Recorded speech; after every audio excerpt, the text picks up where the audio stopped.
하나님의 말씀은 마태복음 25장 14절, 15절 말씀이 되겠습니다. 신약성경 44페이지.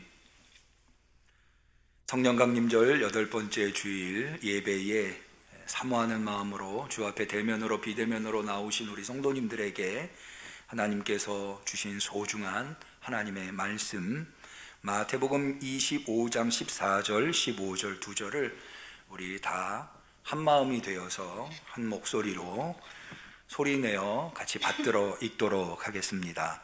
또 어떤 사람이 타국에 갈 때 그 종들을 불러 자기 소유를 맡김과 같으니 각각 그 재능대로 하나에게는 금 5달란트를, 하나에게는 2달란트를, 하나에게는 1달란트를 주고 떠났더니 이는 하나님의 말씀입니다. 아멘.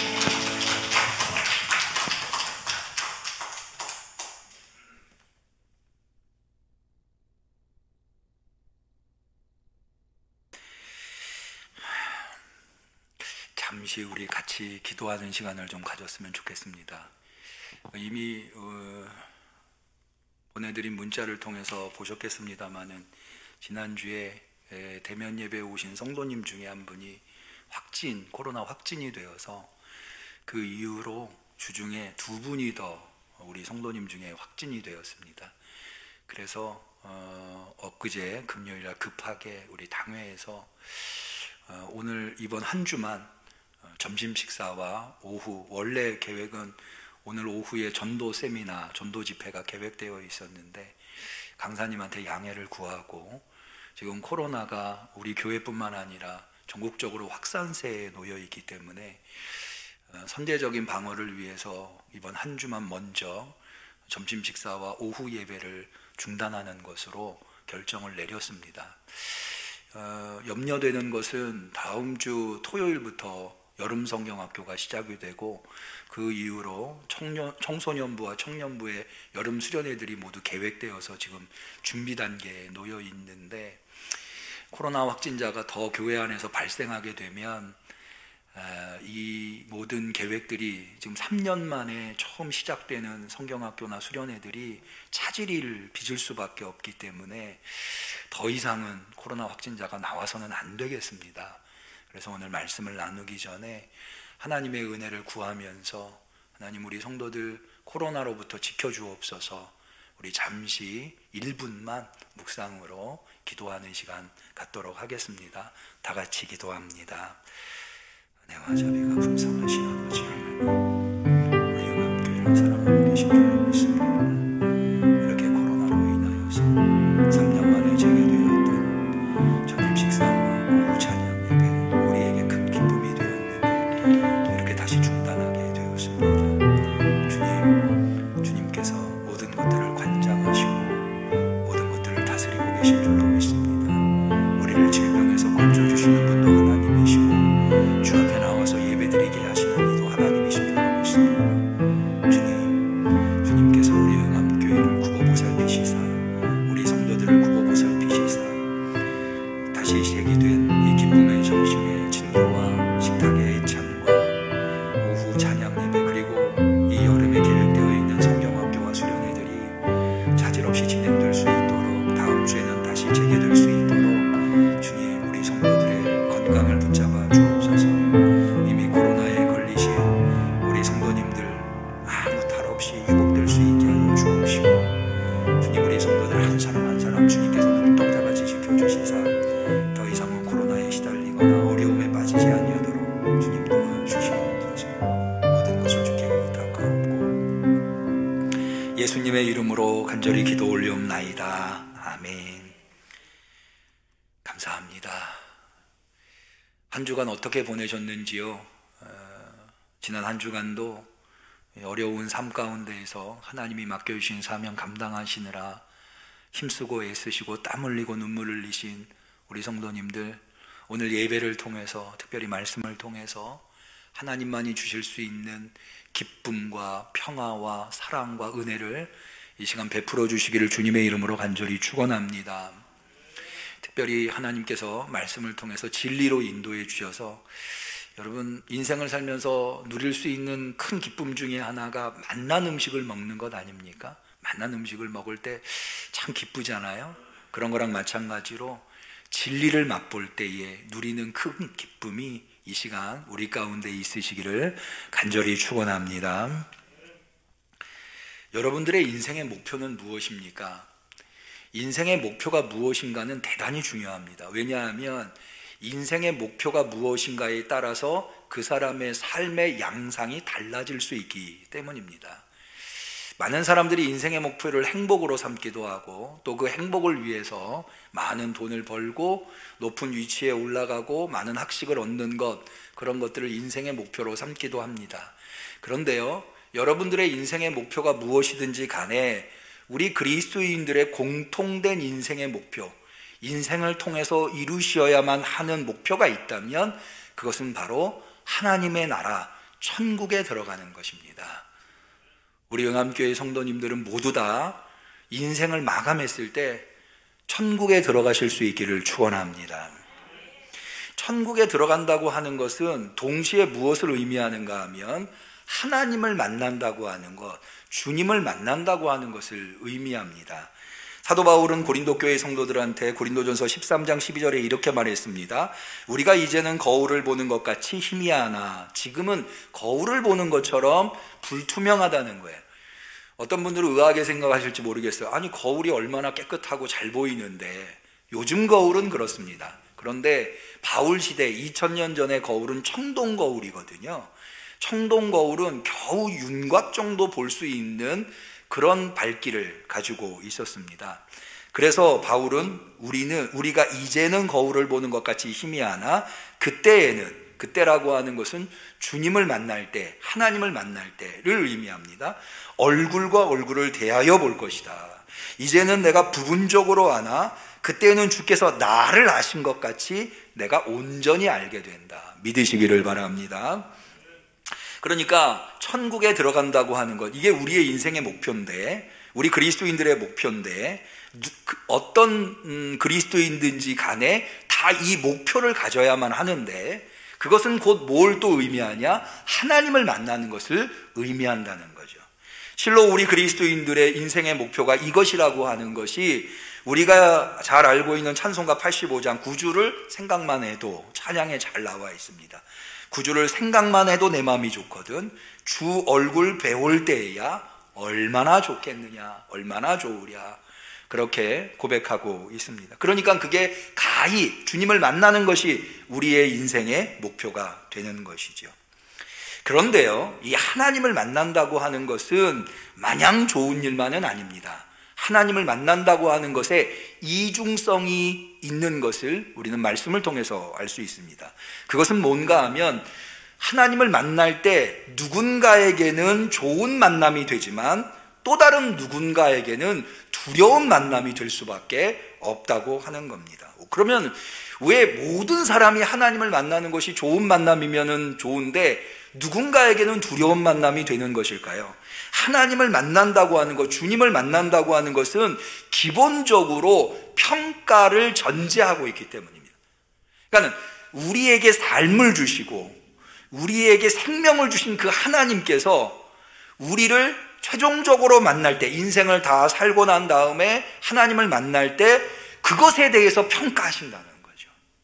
그래서 우리 그리스도인들은 앞서 말씀드린 대로 우리 인생의 목표, 우리가 어떤 그리스도인인지 간에 목표가 하나님을 만난다고 하는 것이 되어야 된다고 말씀드렸는데, 그렇게 하나님을 만날 때 우리가 좋은 평가, 하나님을 만나서 행복한 만남, 좋은 만남이 되어야 합니다. 우리 영암교회 성도님들은 너나 할 것 없이 누구나 다 하나님을 만날 때 행복하고 기쁘고 즐거운 만남이 되실 수 있기를 축원합니다. 이 굉장히 중요한 문제인데요.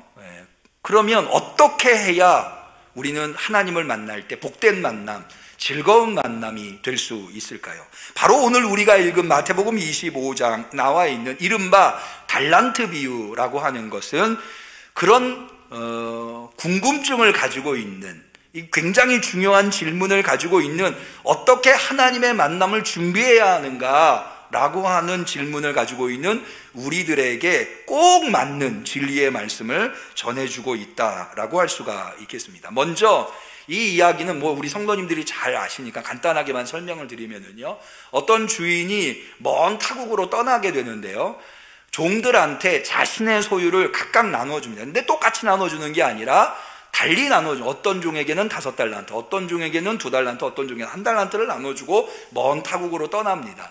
그런데 이 달란트를 받은 종들이 5달란트 받은 종이나 2달란트 받은 종은 공이 장사를 합니다. 그래서 5달란트 받은 종은 5달란트를 더 남기고 2달란트 받은 종은 2달란트를 더 남깁니다. 그런데 1달란트 받은 종은 뭐가 잘못되었는지 다른 5달란트나 2달란트 받은 종들과는 달리 가서 땅을 파고 자기가 받은 달란트를 땅에다가 묻고 그냥 그것을 거기에다가 감추어 둡니다. 오랜 시간이 지나서 주인이 돌아왔습니다. 그리고는 종과 주인과의 만남이 이루어집니다. 그때 5달란트 받은 종, 2달란트 받은 종은 주인한테 나와서 이렇게 얘기합니다. 주인님께서 저한테 주신 것을 곱절을 남겼습니다. 자, 보십시오. 10달란트가 여기 있습니다. 보십시오. 2달란트가 여기 있습니다. 근데 주인이 이렇게 잘했다. 착하고 충성된 종아, 너가 작은 일에 충성을 하였으니 많은 것으로 내게 맡기고 주인의 잔치에 참여할 것이다. 칭찬해주고 상을 줍니다. 2달란트 받은 자도 마찬가지입니다. 그런데 문제는 1달란트 받은 자입니다. 이 1달란트 받은 자는 주인한테 와서 주인님은 굳은 사람인 줄로 제가 압니다. 심지 않은 데서 거두고 뿌리지 않은 데서 모으는 것으로 제가 알고 있는데, 그래서 저는 두려워하여서 이 달란트를 잘 감추어 두었다가 그대로 주인한테 가지고 왔습니다. 자, 받아주세요. 그랬더니 주인이 아주 심하게 꾸짖습니다. 너가 나를 그렇게 알았느냐? 그렇다면 내가 변리하는 자에게 주어서 원금과 이자를 받을 것이 아니겠느냐? 악하고 게으른 종아, 내가 밖에 쫓겨서 슬피 울며 이를 갈미 그 가진 것까지 빼앗아서 10달란트 가진 자에게 주어라. 그러면서 주님께서 그를 불호령을 내리시면서 벌을 내리는 것을 볼 수가 있습니다. 우리가 여기에서 생각해 볼 지점이 몇 가지가 있는데요, 무엇보다도 첫 번째로 왜 1달란트 받은 사람은 그렇게 했을까? 여러분, 5달란트 받은 자도 장사를 했고요, 2달란트 받은 자도 장사를 했어요. 같은 종으로서 다른 달란트 받은 사람들이 다 장사를 하고 있다고 하는 것을 알고 있었을 거예요. 그런데 왜 이 1달란트 받은 사람은 그걸 그냥 땅에다 묻어두었을까요? 우리가 제일 먼저 드는 생각이 무엇입니까? 아, 이 사람 속상했구나. 다른 사람은 5달란트 주고 2달란트 준데 나는 고작 1달란트 줬구나. 그러니까는 주인의 처사에 불만을 품은 듯 합니다. 그런데 여러분, 이 이야기는 사실은 우리 그리스도인들에게 앞서 말씀드린 대로 우리가 주님을 만날 때 어떻게 준비되어야 하는가에 대한 말씀, 교훈이라고 할 수 있습니다. 이것은 왜 그런가 하면, 자, 마태복음 24장, 25장은 마태복음에는 예수님의 말씀을 그 종류대로 5묶음을 포함시켜 놓았는데요, 그 마지막 5묶음 중에 마지막 묶음이 마태복음 24장 25장입니다. 즉 종말 설교입니다. 마지막 때에 어떤 일들이 있을 것인가, 주님을 만날 준비를 어떻게 할 것인가, 이런 것들에 대한 설교. 그래서 요 바로 앞에 있는 설교가 뭐냐 하면, 요 바로 앞에 있는 이야기가 여러분 잘 알고 계신 슬기로운 5처녀, 어리석은 5처녀 이야기입니다. 이것도 신랑을 만날 준비를 어떻게 할 것인가에 대한 말씀이죠. 요 다음 이야기는 또 뭐냐면, 여러분들이 그것도 잘 알고 계십니다. 마태복음에 나오는 마지막 예수님의 비유 말씀인데, 오른편 양과 왼편 염소 비유 이야기. 이것도 역시 마찬가지. 주님을 만났을 때 어떠한 일이 일어날 것이냐라고 하는 것에 대한 교훈이 담겨 있는 비유의 말씀입니다. 그러니까 이 25장에 나와 있는 말씀들은 모두 다 주님을 맞이하는 우리들이 어떻게 준비해야 할 것이냐라고 하는 거거든요.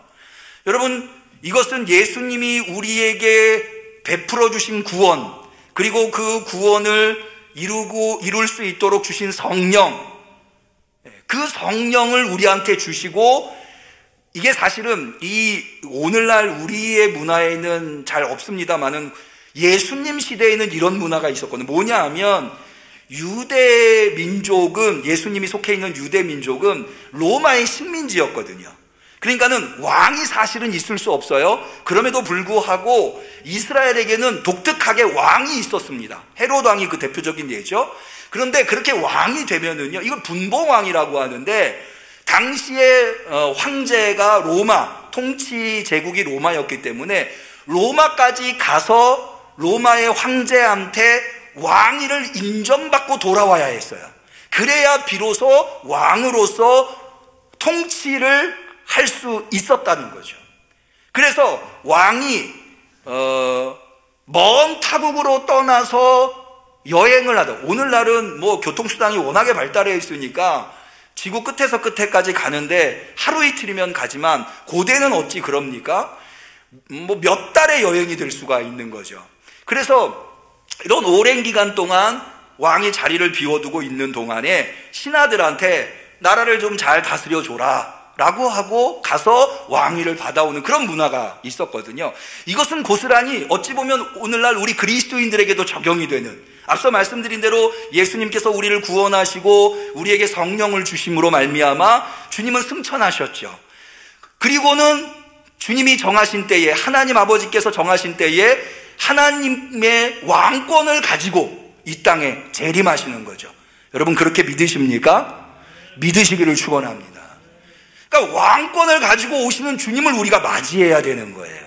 그 사이에 어떻게 그 왕권을 가지고 이 땅에 오시는 주님을 맞이할 준비를 하는가, 그게 바로 달란트의 비유의 목적이거든요. 그래서 앞서 말씀드린, 처음에 소도에 말씀드렸었던 우리가 어떻게 하나님을 만날 준비를 할 것인가에 대해서 가르쳐주고 있는 진리의 말씀이 바로 달란트 비유다라고 말씀을 드린 겁니다.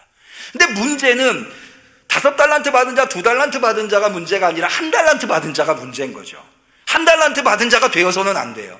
우리 성도님들은 모두 다 5달란트 받은 자, 2달란트 받은 자처럼 주님으로부터, 왕권을 가지고 오시는 예수님으로부터 칭찬받고 상 받을 수 있는 성도님들이 되시기를 축원합니다. 1달란트 받은 자가 되어서는 안 되는. 그럼 도대체 왜 1달란트 받은 자는 5달란트 받은 자, 2달란트 받은 자 장사하고 돈 벌 때 왜 그걸 땅에 묻었을까요?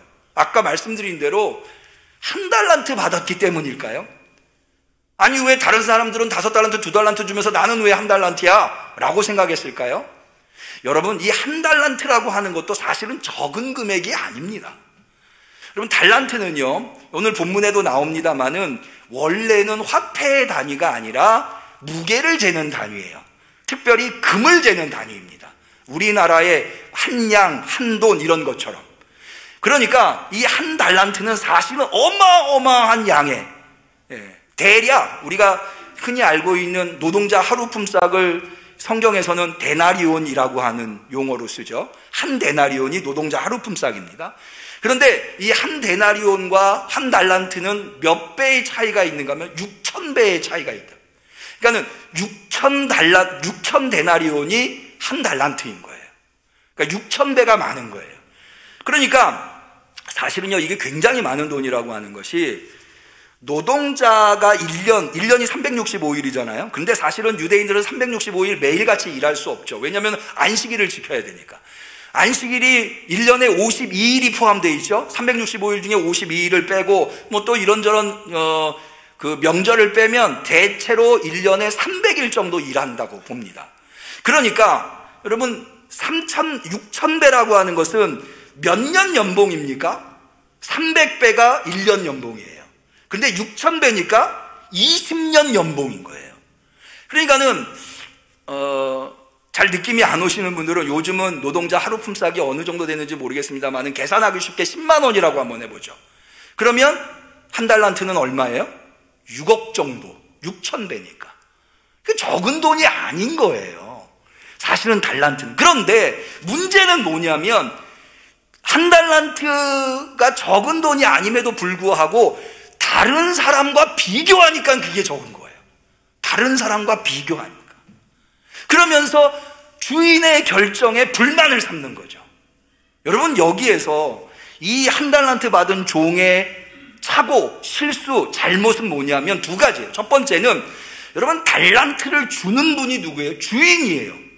주인이 종들의 것에게 종들의 것을 주는 게 아니에요. 자기 것을 주는 거예요. 그러니까 주인이 종한테 주는 것은 전적으로 주인 마음이에요. 다시 말해서 주인의 권한이라는 거죠. 하나님이 우리한테 뭘 주시든지 그것을 주신 것은 하나님의 절대 주권이에요. 권한이에요. 여러분, 하나님이 옳고 하나님 앞에서 내가 아무리 지혜롭고 아무리 경험이 많아도 나보다 하나님이 옳다고 하는 것, 나와 하나님은 다른 존재고 나는 인간이고 하나님은 하나님이시라고 하는 것, 그것을 사실은 인정할 수 있어야 돼요. 여러분, 인간이 불행해지는 지점이 바로 여기에요. 여러분, 최초의 인간의 불행한 사건이 무엇입니까? 에덴 동산에서 쫓겨나는 거죠. 왜 에덴 동산에서 아담과 하와가 쫓겨났나요? 선악과 따먹어서 그래요. 왜? 뱀이 하와를 꼬실 때 뭐라고 꼬시나요? 유혹할 때 뭐라고? 너 이거 따먹으면 누구처럼 된다고요? 하나님처럼 된다. 여러분, 인간이 하나님처럼 될 수 있나요? 될 수 없어요. 만약에 인간이 하나님처럼 될 수 있다면 우리가 하나님한테 예배를 드리고 경배할 필요가 없는 거죠. 우리가 하나님한테 예배 드린다고 하는 것은, 하나님을 믿고 하나님을 섬긴다고 하는 것은, 하나님은 내가 도저히 넘어설 수 없는 절대적 존재라고 하는 걸 인정하는 거예요. 여러분, 두 번째 불행이 무엇이죠? 창세기에 가인이 아벨 쳐 죽인 거예요. 왜 가인이 아벨 쳐 죽였죠? 하나님이 아벨의 제사는 받았는데 자기 제사, 가인의 제사는 안 받은 거예요. 하나님의 결정을 못마땅해 하는 거예요. 여러분, 예배를 하나님이 예배를 받으시는 거는요, 하나님의 절대 주권이에요. 내가 아무리 정성껏, 내가 아무리 열심히 하나님 앞에 예배 드린다고 해서 하나님이 그 예배를 받아야 하는 의무가 있는 게 아니세요. 그걸 생각해 보면 하나님이 내 예배를 받아주신다고 하는 것이 얼마나 큰 은혜인가 알 수 있어요. 그런데 가인은 그걸 수용할 수 없었던 거예요. 아니, 하나님이 아벨의 제사는 받고 내 제사는 안 받아? 어떻게 하나님 그럴 수 있어? 결국에 하나님한테 복수한다고 하면서 동생을 들로 불러다가 쳐 죽인, 누구를 죽인 거예요? 자기 동생 죽인 거예요. 하나님을 인정하지 않으면요, 하나님을 하나님으로 인정하지 않으면 결국에 불행해지는 게 누구예요? 자기 자신이에요. 우리 성도님들, 하나님을 하나님으로 인정하실 수 있기를 축원합니다. 하나님의 결정, 그 결정이 가장 나한테 적절하고 옳은 것이라고 하는 것, 여러분, 사실은 이거 수용하는 거 쉽지 않아요. 바울도 이것 때문에 씨름했어요. 바울이 고린도후서 12장에 보면 육체의 몸에 가시가 있는 거예요. 바울이 자기가 생각할 때는, 야, 이것만 없으면 하나님 왜 나한테 이 육체의 가시를 둬가지고 나로 하여금 이렇게 힘들게 만듭니까? 여러분, 바울이 얼마나 대단한 능력의 소유자였어요. 바울의 그림, 손수건인가요? 바울의 손수건만 덮여도 병이 나을 정도로 대단한 능력을 가지고 있었던 인물이 바울이었어요. 그런데 정작 자기에게 있는 육체의 가시는 해결이 안 되는 거예요. 마치 유대인들에게 있는 속담처럼 의원아 내 병이나 고쳐라, 이런 조롱을 듣지 않았겠습니까? 그러니까는 바울이 이 문제로요, 하나님한테 3번이나 엎드려서 간구합니다. 이 3번을 나가서 간구한다는 것은 예수님께서 겟세마네 동산에서 3번 간구하셨죠. 목숨을 걸고. 그러니까 바울 입장에서는요, 육체의 가시가 해결되지 않으면 자기의 삶은 의미가 없다고 생각을 한 거예요. 나를 차라리 죽이시든지 육체의 가시를 해결하시든지 둘 중에 하나 해달라. 지금 그러고 바울이 하나님 앞에 매달리는 거예요. 근데 하나님 뭐라고 하시는지 아세요? 여러분 잘 아실 겁니다. 고린도후서 12장 9절, 내게 이르시기를 내 은혜가 내게 족하도다. 하나님의 은혜, 이 지시대명사를 잘 아셔야 돼요. 내 은혜, 하나님의 은혜가 내게, 바울 너한테 족하다. 한번 따라해 봅니다. 하나님의 은혜가 내게 족하다. 고백하시기를 바랍니다. 그걸 알아야 돼요. 그걸 인정해야 여러분 거기서부터 그리스도인의 삶의 행복이 출발되는 거예요. 올바른 하나님을 하나님으로 인정하고, 여러분 사실 내가 살면서 마음에 안 드는 내 주변 것들이 있어요. 내 자신도 난 왜 이 모양일까? 나는 왜 능력이 이거밖에 안 될까? 왜 내 주변에 있는 사람들은 다 이 모양일까? 이런 생각이 들 때 있어요. 그런데요, 여러분, 오늘 본문에 보면 주인이 아무렇게나 자기 멋대로 5달란트 주고 2달란트 주고 1달란트 준 거 아니에요. 자, 다시 한번 15절을 볼까요? 각각 뭐대로? 그 재능대로. 하나님 판단하신 거예요. 각각 그 재능대로. 넌 5달란트, 넌 2달란트, 넌 1달란트. 여러분, 하나님이 나한테 주신 게 더 많이 주시면 더 좋을 것 같은데, 다른 사람들이랑 비교해 보니까 왜 난 고작 요만큼? 여러분, 아니에요. 하나님을 인정하셔야 돼요. 하나님이 여러분들한테 해주신 그것을 넘어서지 못하잖아요. 그러면 신앙생활이 온통 불평과 불만으로 가득 찰 수밖에 없어요. 하나님이 하신 것을 인정할 수 있는, 수용할 수 있는 우리 성도님들 되시기를 축원합니다. 이렇게 하나님을 인정하지 못하니까, 하나님의 결정을 받아들이지 못하니까, 거기에 불만족이 세우니까 하나님에 대해서 오해하는 거예요. 이게 바로 1달란트 받은 자의 두 번째 실수예요. 오해가 뭐냐?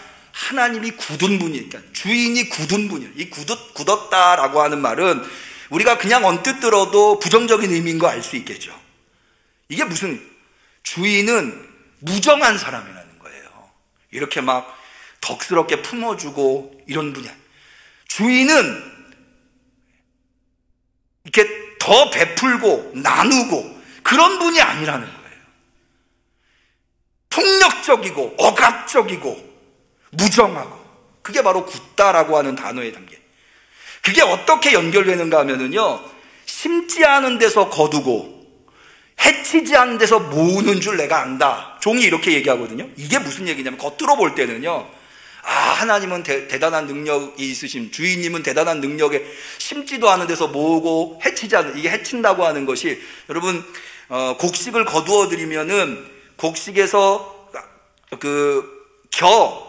가라지 이런 것들을 구별하려면 이렇게 펼쳐 놓거든요.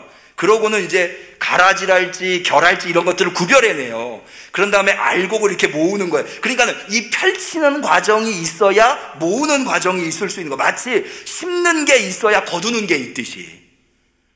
그러니까 이 종이 하는 얘기가 겉으로 들릴 때는 하나님은 주님은 대단하셔가지고 이게 심지도 않은 데서 거두시는 분이고 해치지 않은 데서 모으는 분입니다.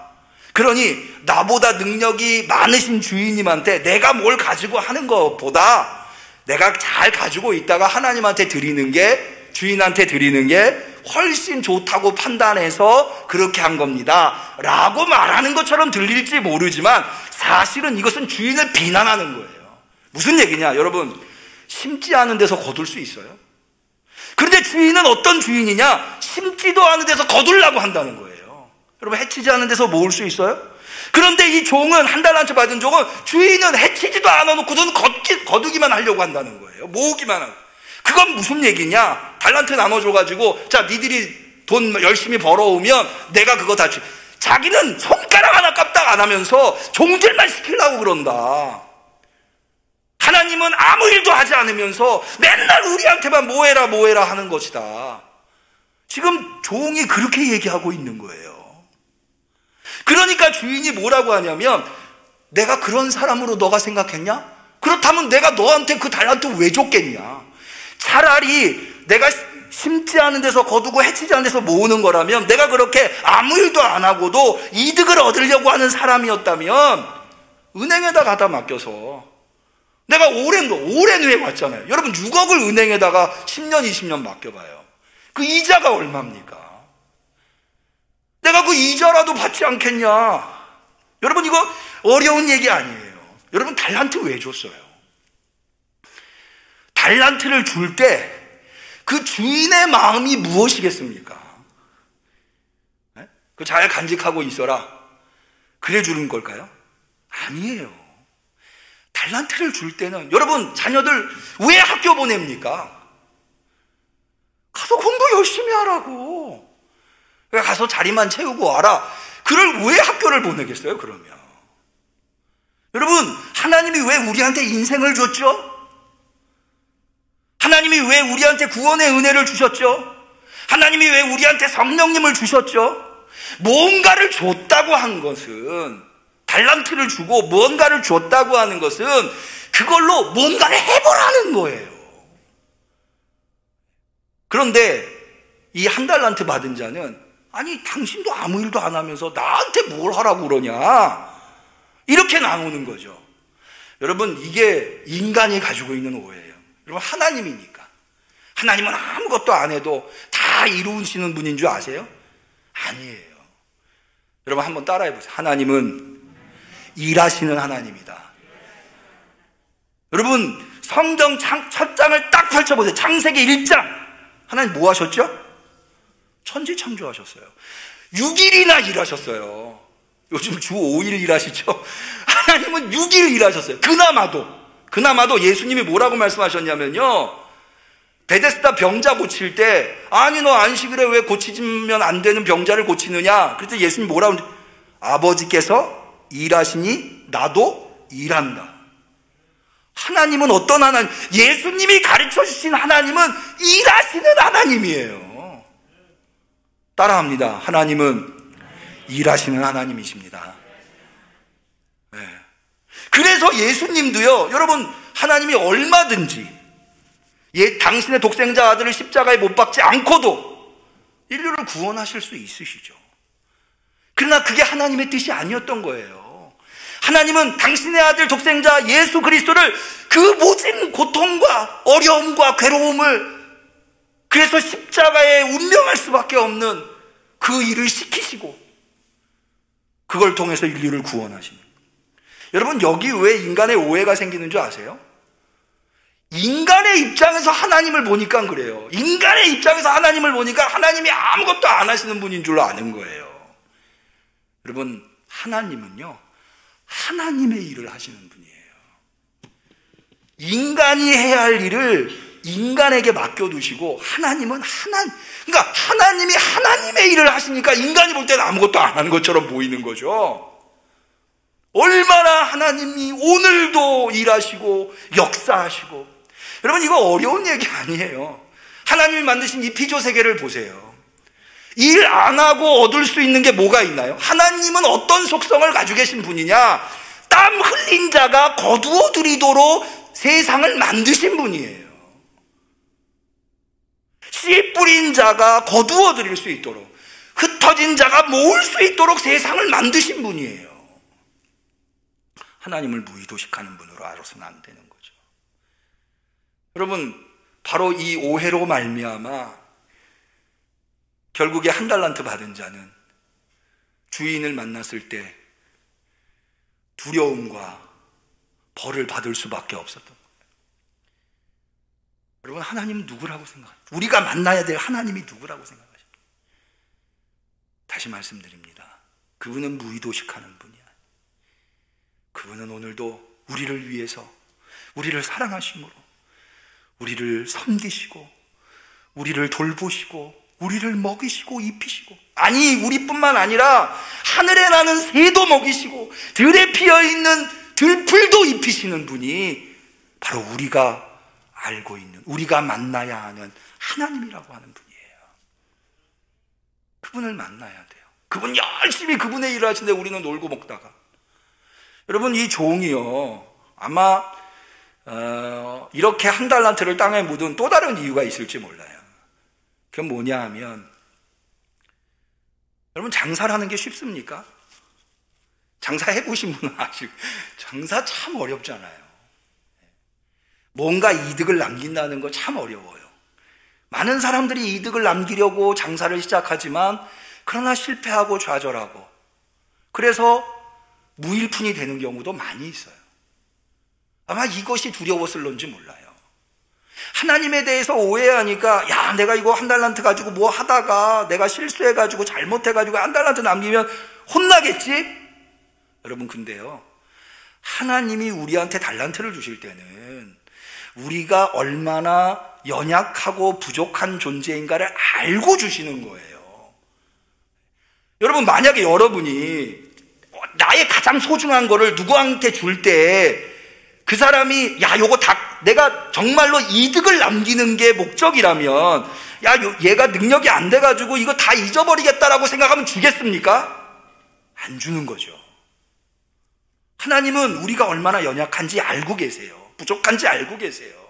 그럼에도 불구하고 구원을 주시고 생명을 주시고 성령을 주시는 이유는 그걸 가지고 뭐라도 하라는 거예요. 열심히 하라는 거죠. 하다가 실수할 수 있어요. 하다가 실패할 수 있어요. 그런데 그런 거는 하나님이 이미 다 알고 계세요. 중요한 게 뭐냐? 너가 얼마나 열심히 했느냐. 너가 얼마나. 여러분, 교회 안에서요, 그런 분들 계세요. 나는 성도들 친교 안 해. 난 봉사 안 해. 그거 하다가 내가 얼마나 시험에 들고, 그거 하다가 얼마나 욕을 얻어먹었네. 근데요, 여러분, 하나님은 오히려 그걸 원한다고 하기, 그거가 두려워서 아무것도 안 하고 있는 분들보다 그 부족하지만, 연약하지만, 그러나 부딪히고 씨름하고 어떻게 해서든지 잘해보려고 그러는 분들을 더 귀하게 여기시는 거예요. 하나님의 일한다는 게 쉬운 일 아니죠. 대단히 어려운 일이에요. 때때로는 내가 잘못하지도 않았는데 욕먹을 때도 있어요. 속상하죠. 그런데요, 그래도 하는 거예요. 힘을 내서 두 팔과 두 다리에 힘을 불끈 쥐고 내가 이렇게 좌절하고 이렇게 주저앉아 있으면 안 되지. 내가 하나님 바라보고 일어나야지. 하나님이 나한테 달란트를 주셨을 때는, 하나님이 나한테 오늘의 생명을 주셨을 때는 하나님께서 내게 무언가는 하라고. 그래서 오늘 제목이 이렇습니다. 그래도 괜찮지만 그것만은 안 됩니다. 의미를 이제 좀 아시겠어요? 왜 이렇게 설교 제목을 했는지? 일하다가 실패해도 괜찮아요. 일하다가 잘못해도 괜찮아요. 그런 것들을 하나님이 다 알고 계세요. 그러나 그것 때문에 내가 아무것도 안 하고 있다면, 내가 상처받을까봐, 내가 손해볼까봐, 내가 쓰러질까봐, 그것 때문에 내가 아무것도 안 하고, 그거는 안 된다는 거예요. 그래서는 안 돼요. 여러분, 마지막으로 이 5달란트 받은 자, 2달란트 받은 자가 한 게 장사예요. 장사는 뭐예요? 이 세상에서 하는 거예요. 하나님의 나라에 들어가면 장사하겠어요? 그러니까는 이 세상에서 뭔가 하나님이 기뻐하실 만한 일을 하는 것. 그런데 그것 중에 제일 소중한 게 뭐냐 하면 전도예요. 하나님이 우리 구원해 주셨어요. 나 구원받아서 다행이다. 나 구원받았으면 됐다. 거기서 멈춰서는 안 되는 거예요. 이 구원이 흘러갈 수 있도록. 저는 이 전도라고 하는 게 얼마나 소중한가를 제가 이렇게 생각을 해요.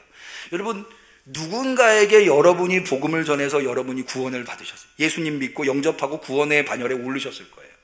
근데 그 누군가가 만약 이 1달란트 받은 자처럼, 여러분, 예수님이 이 세상에 오면서부터 복음이 전달되어서 나에게까지 오기까지 수많은 사람들이 복음의 바톤을 전달해서 나까지 온 거잖아요. 근데 그 중에 단 한 사람이라도 나 구원받았으면 됐지, 다른 사람들한테 복음 전하는 거 나는 신경 쓰이고 피곤하고 힘들어서 싫어 라고 주저앉아 있었다면 여러분 구원 받을 수 있었겠어요? 우리 중에 단 한 사람도 그러면 구원 받을 수 없어요. 힘들고 어렵지만, 내가 상처받을 때도 있지만, 바울이 복음 전하다가 얼마나 많은 시련을 당했어요? 그럼에도 불구하고 또다시 일어나고 또다시 일어난 거예요. 그렇게 해서 나까지 복음이 전달되었기 때문에 내가 오늘 예수님을 믿고 천국 소망 바라보면서 주님 앞에 나와서 예배 드리는 거예요. 깨달으시기를 바라요. 그런데 내가 멈춰섰다면, 나한테 바톤을 넘겨주세요. 난 안 해. 이런다면 되겠습니까? 주님한테 칭찬 들을 수 있을까요? 우리 모두 다 칭찬 들읍시다. 가만히 있지 맙시다. 일어나십시다. 뭐라도 하십시다. 하다 실패해도 괜찮아요. 저 사람이 복음 안 받아려도 괜찮아요. 성령이 너희에게 임하시면 너희가 권능을 받고 예루살렘과 온 유다 사마리아 땅끝까지 내 증인이 되리라. 주님이 우리에게 달란트를 주신 것은 복음을 전하기 위해서 주셨다는 거예요. 실패해도 괜찮아요. 넘어져도 괜찮아요. 일어나야 돼요. 아무것도 안 하고 있으면 안 돼요. 기도하겠습니다. 하나님 아버지, 나는 지금 하나님 앞에 누구입니까? 나는 어떤 종입니까? 주여, 긍휼을 베풀어 주시옵소서. 혹시 우리 중에 주저앉아 있는 이가 있습니까? 실패했다고, 낙심했다고, 좌절했다고. 주님, 새 힘과 새 용기를 주시옵소서. 우리에게 여전히 새날을 허락하시는 것은, 여전히 우리에게 그리스도인이라고 하는 이름을 버리지 않으시는 것은, 하나님의 자녀라고 인정해 주시는 것은 일어나라고, 힘내라고, 용기 내라고 주시는 줄로 믿습니다. 그 주신 주님의 뜻을 헤아리는 우리 성도들 되게 하여 주옵소서. 예수님의 이름으로.